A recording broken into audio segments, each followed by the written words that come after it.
Radio Publique Africaine.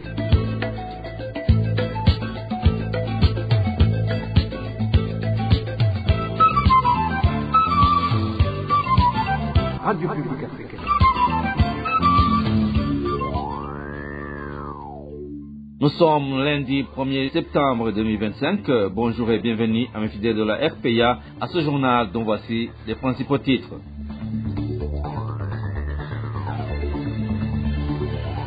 Les réfugiés burundais des camps d'Oduta en Tanzanie et de Nakivale en Ouganda dénoncent une insécurité grandissante entre meurtres et vols à répétition dans un contexte où les autorités de ces camps semblent impuissantes à garantir leur protection.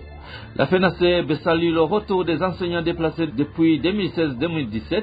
Elle demande que cesse définitivement l'éloignement des enseignants de leurs familles, surtout avant les nouveaux recrutements de 2025-2026.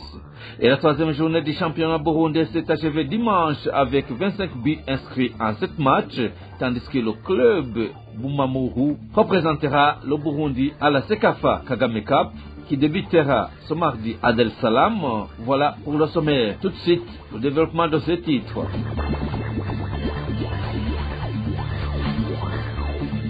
Ouvrons ce jour par la page de sécurité dans les camps des réfugiés burundais. Un corps sans vie d'un réfugié burundais a été découvert vendredi dernier dans le camp d'Onduta en Tanzanie. Les réfugiés de ce camp qui se sont confiés à la RPA indiquent que la dépouille a aussitôt été emportée par la police, ajoutant que, selon les témoins, tout portait à croire que la victime a été étranglée. Ces réfugiés demandent l'ouverture d'une enquête afin que les auteurs de ce meurtre soient identifiés et traduits en justice.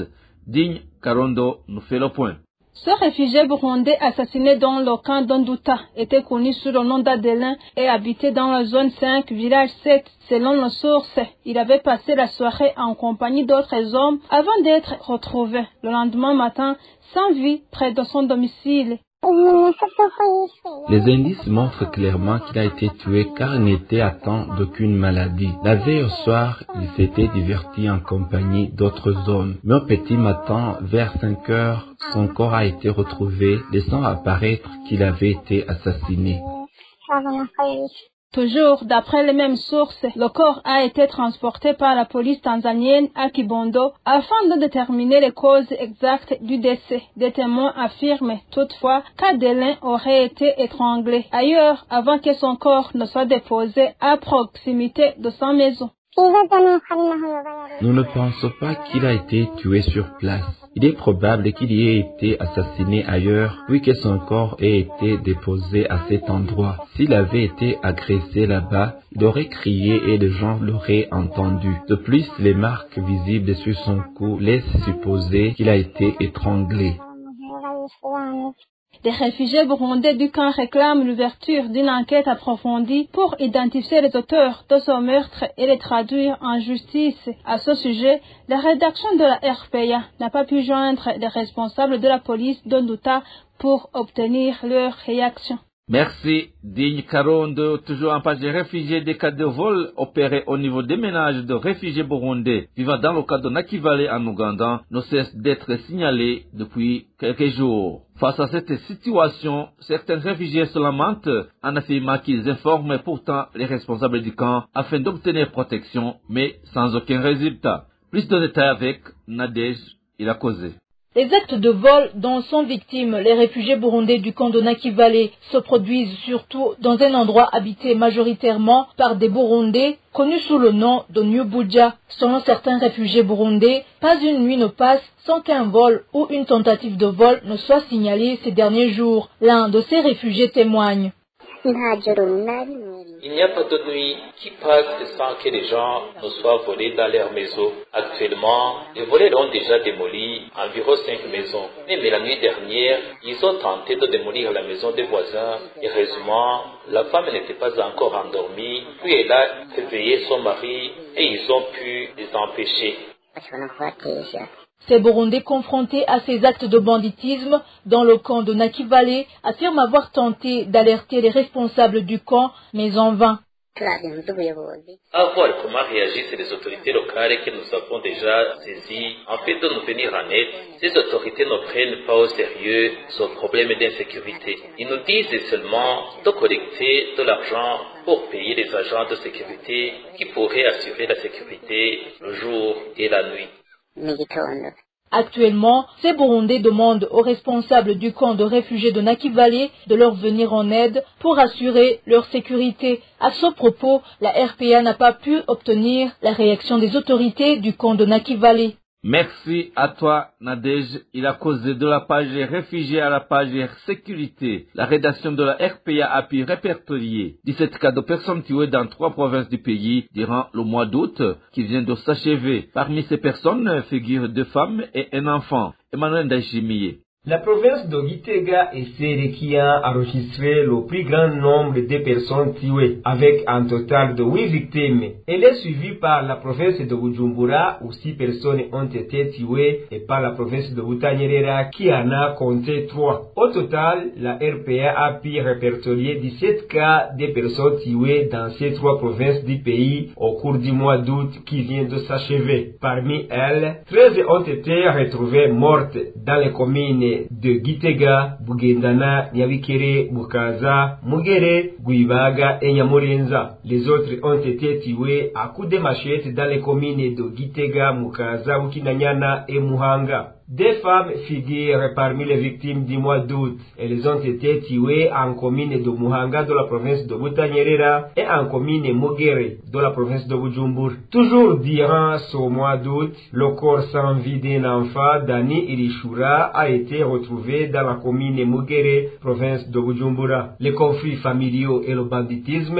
figurent parmi les causes les plus fréquemment rapportées de ces assassinats. Parmi les auteurs identifiés, plusieurs appartiennent aux Imbonerakure. Emmanuel Ndayishimiye et Gitega devraient se ressaisir et mesurer ces mocards tôt ou tard. Ces mensonges finissent par le rattraper et finissent par ternir davantage l'image du pays. Propos de certains citoyens burundais qui se sont confiés à la RPA. C'est après une série de reportages de la RPA révélant les chiffres accablants de personnes tuées, enlevées, torturées ou ayant subi de violences de plusieurs sortes, des chiffres officiellement démentis.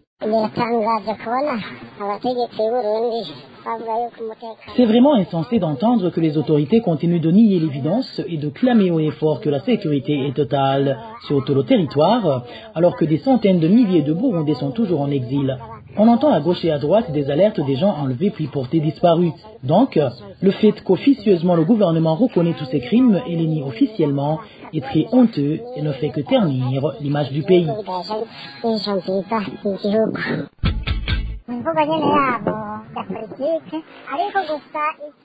C'est juste un langage politique. Mais ce qui est drôle, c'est que ces mêmes gens qui chantent la paix recouvrée alertent des fois pour les leurs enlevés ou tués. Alors que le président et diverses autorités nient les faits, ça ne nous surprend plus car on s'y est habitué. Les meurtres, les assassinats ciblés, les enlèvements ou les tortures, c'est ancré dans leur ADN. Donc, il n'y a rien de surprenant.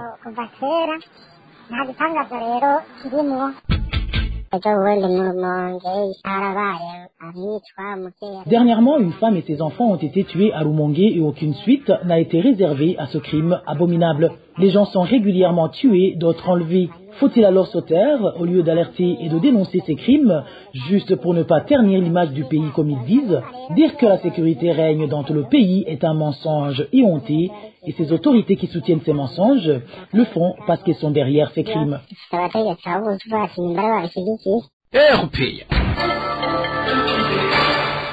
Politique. À présent, le gouvernement burundais prévoit de mettre en place dans chaque province des représentations de différents ministères afin de rapprocher les services publics des citoyens. Cette décision a été annoncée à l'issue du Conseil des ministres qui s'est tenu en fin de semaine. Selon le secrétaire général et porte-parole du gouvernement, Jérôme Nyonzima, cette réforme vise à faciliter l'accès de la population aux services de l'État. Les gouverneurs de province auront quant à eux la responsabilité de veiller à la bonne utilisation des fonds destinés aux services déconcentrés des ministères. Je vous propose d'écouter le secrétaire général et porte-parole du gouvernement burundais. La délégation du pouvoir d'ordonnateur secondaire au gouverneur de province pour le budget des directions et structures administratives concentrées du ministère pour adapter l'organisation et le fonctionnement du ministère à la réforme territoriale et à la mise en place d'une gestion axée sur les résultats à travers l'approche budget-programme. Septième point analysé au Conseil des ministres, projet de décret portant mission, organisation et fonctionnement du ministère des Ressources minières, énergétiques, de l'industrie, du commerce et du tourisme. Ce projet de décret intervient dans le cadre de la mise en œuvre du décret portant structure, fonctionnement et mission du gouvernement de la République du Burundi. Il intervient également dans un contexte de mise en œuvre de la politique du budget-programme, avec la réforme importante de gestion axée sur les résultats. Afin de rapprocher les services du ministère à la population et de se conformer à la nouvelle organisation territoriale, le projet de décret prévoit la création des directions provinciales qui vont exécuter les missions du ministère dans les provinces et les communes. Neuvième point analysé au Conseil des ministres, projet de décret portant mission, organisation et fonctionnement du ministère des Infrastructures, des Logements sociaux, des Transports et de l'Équipement. Ce projet de décret proposé vient se conformer au décret fixant la structure, le fonctionnement et les missions du gouvernement de la République du Burundi. Il vise à réorganiser son ministère afin de renforcer son efficacité opérationnelle, améliorer la qualité des services offerts aux citoyens et répondre de manière optimale aux défis actuels en matière d'infrastructures et d'équipements publics. L'objectif est de transférer une partie des responsabilités et des décisions vers les directions provinciales pour permettre une meilleure réactivité face aux besoins locaux. Et le mouvement MAP Burundi Buhire a organisé un congrès ordinaire samedi dernier à laquelle participaient les délégués des sections éparpillées dans différents pays. Dans un communiqué publié à l'issue de cette rencontre, ce mouvement indique qu'en plus des discussions sur la nouvelle organisation interne et l'élection de ses dirigeants, il a également été question des difficultés auxquelles font face les Burundais en ce moment. Selon MAP Burundi, la solution à ces problèmes réside dans l'unité de tous les Burundais qui devraient, malgré leurs différences, s'engager ensemble pour reconstruire le pays. Écoutons Libera Ribashira Kandi, porte-parole du MAP Burundi Buhire. 5 éléments importants ont fait l'objet de ce congrès ordinaire. La présentation du bilan satisfaisant des 5 dernières années, l'actualisation des statuts et le règlement d'ordre intérieur en tenant compte des chantiers en cours et des enjeux politiques nationaux, une analyse froide de la situation sociopolitique et économique du Burundi, un plan d'action triennal dont la priorité des priorités est de prendre des initiatives et agir pour provoquer le grand changement souhaité et attendu par la majorité des Burundais. Le deuxième congrès ordinaire du mouvement d'action patriotique MAP Burundi Buhire s'est tenu au moment où le Burundi traverse une crise multidimensionnelle très grave, caractérisée par la pénurie de tout, caractérisée aussi par la faim, les maladies et le délabrement de tous les secteurs sociaux, et plus particulièrement la détérioration de la qualité de l'enseignement. Cette crise grave s'accompagne d'un discours des responsables politiques qui nient cette triste réalité, un véritable déni pur et simple de la gravité de la situation. La réponse à cette situation gravissime est connue par la majorité des Burundais. Chasser le pouvoir actuel et affronter les grands enjeux nationaux. Les délégués congressistes félicitent le peuple burundais pour sa dignité, son courage, son esprit de solidarité et de résilience collective en cette période de vie très difficile et de crise multidimensionnelle. Les délégués congressistes expriment leur solidarité aux réfugiés, aux prisonniers politiques, aux familles qui ont perdu le leur à la suite de la mauvaise gouvernance depuis 20 ans. Les délégués congressistes lancent un appel à toutes les Burundaises, à tous les Burundais, de se lever comme un seul homme pour rejeter le discours de la haine, l'appel aux violences et aux meurtres, et pour affronter, main dans la main, les grands enjeux nationaux, chasser le pouvoir actuel, afin de lancer le grand chantier de refondation de la nation et de l'État burundais Lors de cette assemblée générale, le mouvement Mapu Burundi Buhire a procédé à l'élection de sa direction pour les 3 prochaines années. 20 responsables ont été désignés sous la coordination de leur président, Emery Pacifique Giraneza, qui est reconduit dans ses fonctions. Je vous le disais en titre, la Fédération nationale des syndicats de l'éducation et de l'enseignement au Burundi, FENASEB en sigle, salue la décision du ministre en charge de l'éducation d'organiser le retour du premier groupe d'enseignants déplacés de leur poste d'affectation depuis les années 2016 et 2017. Cependant, dans un communiqué rendu public ce lundi 1er septembre 2025, Antoine Manouma, président de cette fédération, demande au ministre de mettre définitivement aux difficultés rencontrées par tous les enseignants envoyés travailler loin de leur famille, surtout qu'il y aura des enseignants qui vont être recrutés au cours de l'année scolaire 2025-2026. Suivez plutôt Antoine Manouma, président de la FENASEB. Un certain nombre d'enseignants déployés au cours des années 2016 et 2017 viennent de regagner leur localité d'origine grâce au mouvement Retour qui vient d'être opéré par le ministère de l'Éducation nationale et de la recherche scientifique. C'est une preuve que le ministre et à l'éducation dans ses attributions est en train d'honorer ses promesses. C'est un geste qui nous ravit. Il va sans doute alléger les peines endurées pendant plusieurs années par les enseignants concernés. Les longs trajets qui les coûtaient cher vont cesser. Toutefois, les enseignants en attente sont plus nombreux. À l'approche de la nouvelle année scolaire 2025-2026, ils désespèrent. Ils font face au stress compte tenu de longs trajets à parcourir et la cherté du transport et le retour dans les conditions de vie précaires. À côté des enseignants déployés des provinces vers d'autres, il en existe certains qui sont restés à l'intérieur d'anciennes provinces ou communes, mais qui se trouvent dans l'incapacité de rejoindre leur domicile après le service.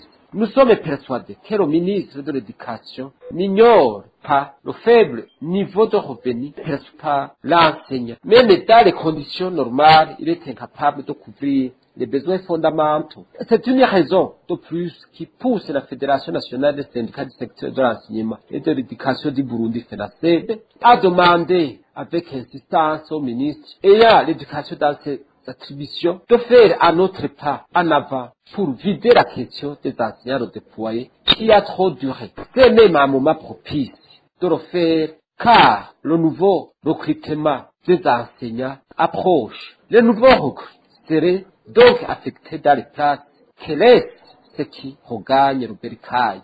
Dernière nouvelle de ce journal, la 3e journée du championnat de football du Burundi s'est clôturée ce dimanche avec 25 buts marqués en 7 matchs. Ce mardi débutera à Dar es Salaam le tournoi de la CECAFA Kagame Cup. Le Burundi sera représenté par Bumamuru. Les détails avec Désiré Hatungimana. Cette compétition de la CECAFA Kagame Cup débutera ce mardi. 12 clubs prendront part à cette compétition et sont répartis en 3 groupes. Le groupe A comprend Singida Black Stars de la Tanzanie, Garde des Côtes de Djibouti, Ethiopian Coffee de l'Éthiopie et Kenya Police du Kenya. Dans le groupe B, on y trouve APRFC du Rwanda, KMC de la Tanzanie, Bumamuru du Burundi et Molandek de Zanzibar. Et le groupe C est composé de Al Hilal du Soudan, Qatar FC du Soudan du Sud, Mogadishu City Club de la Somalie et Al Ahly Sport Club Madani du Soudan. La formation burundaise de Bumamuru, qui représentera le Burundi dans cette compétition, jouera son premier match ce mardi contre APRFC à 13h de Bujumbura. Depuis le début de la CECAFA Kagame Cup en 2002, Vitalo est le seul club burundais à l'avoir remporté, c'était en 2013. Cette année, les clubs champions qui devraient normalement jouer cette compétition n'ont pas été nombreux à s'inscrire. Les clubs champions présents à cette édition sont APR, Mourandege, Kenya Police et Al Hilal. Certains responsables dans différents clubs que la RPA a contactés nous indiquent que le calendrier de cette compétition ne les arrange pas. En effet, ces dates coïncident avec les matchs des équipes nationales et certaines équipes ont préféré se retirer de cette compétition de peur de participer avec des équipes amoindries. Cette situation n'a pas pourtant effrayé APRFC qui est parti participer à la CECAFA Kagame Cup malgré 7 joueurs appelés en équipe nationale.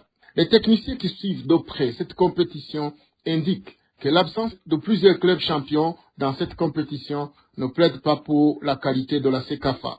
Dans le championnat de football du Burundi, à la 3e journée, Aigle Noir a donné une leçon de football à Burundi Sport Dynamique qu'il a étrié par 7 buts à 1. Moussongati a battu Interstar par 3 buts à 1. C'est le même score entre Vision et Messager Ngozi en faveur de Vision. Ngozi City a été battu devant son public par Rukinzo sur un score de 3 buts à 0. Muzinga a battu Garage Express sur la plus petite des marques. Flambeau du Centre s'est imposé face à Kayanza United par 2 buts à 0 et Olympic Star a battu Vitalo sur un score de 2 buts à 1.